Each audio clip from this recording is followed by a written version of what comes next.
Collusion confusion, newly released records from the DOJ revealing that multiple members of then special counsel Robert Mueller's team accidentally wiped at least 27 phones used during their anti-Trump probe before the inspector general could review them. Among those, FBI lovebird Lisa Page, whose phone was, quote, restored to factory settings, and Mueller deputy Andrew Weissman, who, quote, entered his password too many times. If this isn't the height of hypocrisy, I don't know what is. Could you imagine if someone Mueller's team was trying to investigate wiped their phones? Joining me now on this and much, much more, VP of the Trump Organization and author of Liberal Privilege, Donald Trump Jr. There the book is. All right, Don, if you had so much as deleted an app on your iPhone, you would have been behind bars right now. How can this happen? 100%. It's absolutely insane. You know, and it's not like I don't even know anyone who's ever deleted a phone, period. Certainly not by accident, but 27 times. What are the chances? All magically once they're under investigation. Honestly, who's going to start investigating the investigators, Jesse? This is the most corrupt garbage I've ever seen in my entire life. If I'd have deleted a comma out of an email that didn't actually change anything, I'd be in jail if I did that right now. Yeah, and your punctuation's perfect. Like Andrew Weissman, who was brought in to put in a hit, you know, he can get away with these kind of things because the deep state is held to a different standard. And these were DOJ phones. So this is Department of Justice property. 27 of them are wiped, destroyed. One of them, you couldn't even see the screen. It was completely obliterated. I mean, this is what Hillary did. Smashing iPhones with hammers, acid washing. This is what they do. I remember Lois Lerner, IRS. She mysteriously wiped all those emails. I mean, if these are the people that are running things, this is covering up the cover-up. 100%. I mean, this is what we've been talking about for 4 years. Again, there's just different rules for those people. Guys like me don't get to play by those rules. We actually have to follow the law. But if you're Robert Mueller, if you're one of his henchmen, you know, you can go and literally obstruct justice. You can literally go and delete information, whether it's under subpoena or under investigation, and you don't get in trouble for it. You saw what the guys did that testified about spying on Americans before Congress. They lied, you know, the McCabe's, the Brennans of the world, those guys, they can lie before Congress, and they don't actually face any consequences, Jesse. They actually get rewarded with, like, contributorship roles on CNN. They actually get a net positive for lying to the American people. They don't ever face accountability, and that's got to change. Yeah, well, I don't think you and I would consider working for CNN a positive, but maybe in their world, I guess they do. Woodward has this book out. Your dad spoke to him for a while. They have this fake bombshell out where, you know, I guess your dad said, yeah, I was trying to speak calmly and confidently to the American public and not scare the hell out of them to think they were all going to die, you know, like presidents do. And, you know, now they're out there saying he lied about this. Yeah. Now this is a new scandal. Yeah. You got me. I was trying to maintain calm. I'm the president of the United States of America, and I wasn't hysterical. Now, if they wanted hysterical, they could have elected Hillary because she's pretty good at that. You saw some of the videos that she does with Bill, you know, wanting to off himself in the background last week alone.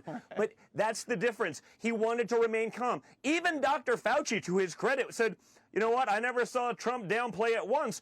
I want my commander-in-chief to be able to be calm under pressure. I want him to not exert hysteria to the American people and cause a panic. That doesn't mean he's not dealing with it sincerely or severely, but, you know, that's the reality. You know, Bob Woodward is a couple of weeks before an election. He's got to crank out another book. You know, he was right once 40 years ago, and he's carried it that way ever since. So this will be a big deal, and they will conveniently neglect the fact that Anthony Fauci, Dr. Fauci, literally said exactly the opposite, and that Trump wasn't downplaying it at all, and he was with him literally every day.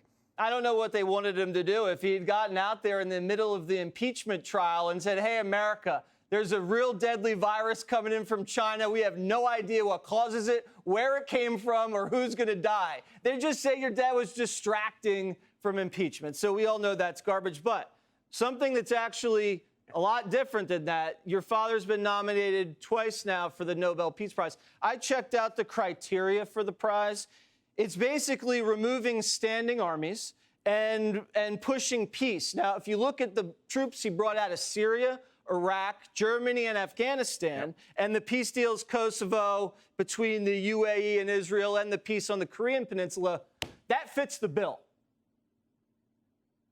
I think so. He should maybe be nominated for third for finally pulling our troops out of Afghanistan and Iraq, which he's trying to do. Other than, the guys that want their board seats at Raytheon, they're putting up a little pressure on that one. But everyone else in America wants to see Donald Trump deliver on yet another promise by getting our troops out of there. So, maybe they'll go for 3 Nobels in 3 weeks to really drive the libs crazy. No, they'll probably give it to Fauci. I don't think your dad has a shot. It's so rigged. Tell us. You know they're giving it to someone else, right? They gave it to Obama. He was nominated 11 days into his presidency. 11 days, and he got it. So I imagine they'll figure out a way how to get out of this thing, even though Trump actually did something to deserve it, unlike Obama. Yeah, they'll give it to Antifa or something like that. Tell us about this book. You have a book out, Liberal Privilege. A lot of people are reading it. What's the big headline you want people to understand? Listen, what it is, it's, Jesse, we were locked down in quarantine. You couldn't go to work, church, or school. But so I sat at home. Now, if I wanted to riot and loot, I could have done that. But that's not really my thing. So I sat at home and I started looking at our opponent that we're running against, Joe Biden, and his half a century in the Washington, D.C. swamp. And when I started doing the research, I couldn't believe how much just totally disqualifying material there is on Joe Biden that the mainstream media just refuses to talk about it. It's not just Hunter Biden's corruption and his, $1.5 billion from the Chinese or the Ukraine, or his brother with the contracts to build housing in the Middle East, even though he never built houses. It's the brain surgeries. It's the terrible policies on race. It's supporting NAFTA, TPP, China's permanent status in the World Trade Organization. All of those things that Joe Biden did that decimated the American middle class, that decimated American manufacturing, and they're running him like he's going to fix things now. Joe Biden probably single-handedly did more damage to the American middle class than any politician alive, and he wants to run to be president to fix things? It's all of these things. Yeah. If there was a mainstream media who felt obligated to actually be journalists rather than activists, these would all be major stories. So I literally took it upon myself to take them on and tell the American public, to tell the people who are on the fence, the people who don't know, all of the things that Joe Biden did in his half a century in D.C. Guess what, Jesse? If Joe Biden could have fixed anything, he would have done it by now. Right. All right, Don Jr. will be at a Trump boat show near you. Check him out in the captain's hat. Don, thanks for coming in, and check out Liberal Privilege.